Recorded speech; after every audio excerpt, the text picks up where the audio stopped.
বিসমিল্লাহির রহমানির রহিম। আসসালামু আলাইকুম। জনতার রান্নাঘর থেকে সবাইকে জানাচ্ছি শুভেচ্ছা। আশা করি সবাই ভালো আছেন। আজকে যে রেসিপিটি করব সেটা হচ্ছে বেগুনের একটা রেসিপি। সেজন্য আমি এখানে প্রায় 300 গ্রাম নিয়ে নিয়েছি বেগুন। এটা গোল বেগুনটা এই যে এইভাবে কেটে নিয়েছি। অনেক আগে কেটেছিলাম দেখে এত কালো কালো হয়েছে। যাই হোক, কেটে ভালো করে ধুয়ে নিয়েছি। যে কোনো বেগুন যেটা করা যাবে। এখানে আমি 1 মুঠ দিয়ে দিচ্ছি পেঁয়াজ। হলুদের গুঁড়োটা আধা চামচ দিয়ে দিলাম।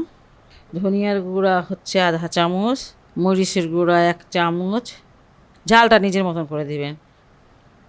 ভাজার জিরার গুঁড়া আধা চামচ দিয়ে দিলাম। আদা রসুনের পেস্ট 1 চামচ, একটা টমেটো দিয়ে দিলাম, আর 3-4টা কাঁচামরিচ দিয়ে দিলাম। স্বাদ মতন লবণ দিয়ে দিচ্ছি। 1 চামচের মতন তেল এখানে এখন দিয়ে দিব। পরে আর একটু তেল ব্যবহার করব। সব কিছু ভালো করে মেখে নিব।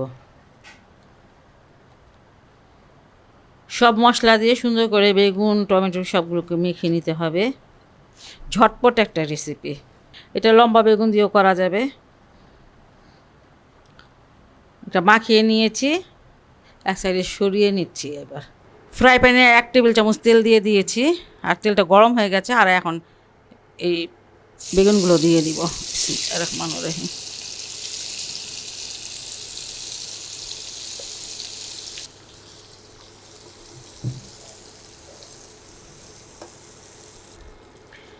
বেগুনটাকে আপনারা মাখিয়ে কম হলে 10 মিনিটের জন্য একটু রেখে দিবেন।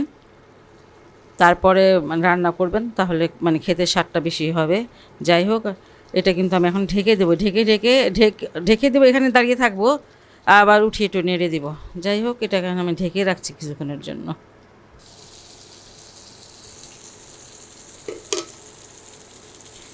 5 মিনিট পর আসলাম। এই 5 মিনিটে নাড়ি চাড়ি নাই, কোনো কিছু করি নাই।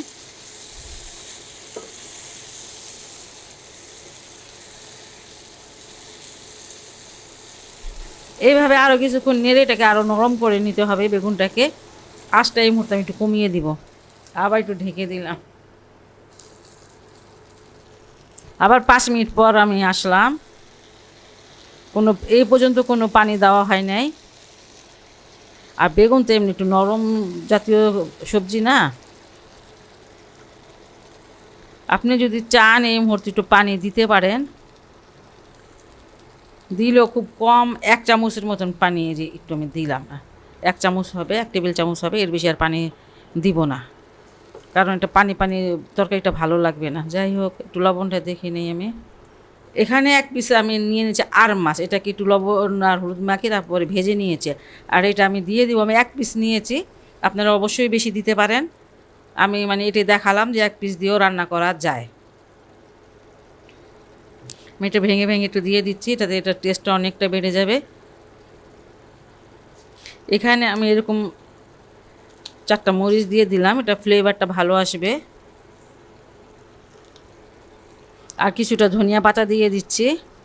আঁচটা কমিয়ে এটা 5 মিনিট আমি চুলায় রেখে দিব। কাঁচামরিচ, ধনিয়া পাতা এবং মাছটার সব কিছু টেস্টটা যেন তরকারিতে এসে পড়ে। খুবই সহজ একটি রেসিপি আপনাদের আমি করে দেখালাম। আর এটা খুব টেস্টিও। আপনারা বাসায় এটা অবশ্যই অবশ্যই ট্রাই করতে পারেন। যদি ভালো লাগে তাহলে অবশ্যই আমার চ্যানেলকে লাইক কমেন্ট সাবস্ক্রাইব করবেন। সবাই ভালো থাকুন, সুস্থ থাকুন, নিরাপদে থাকুন। সবার জন্য দোয়া করি। আপনারা আমার জন্য দোয়া করবেন। আল্লাহ হাফেজ।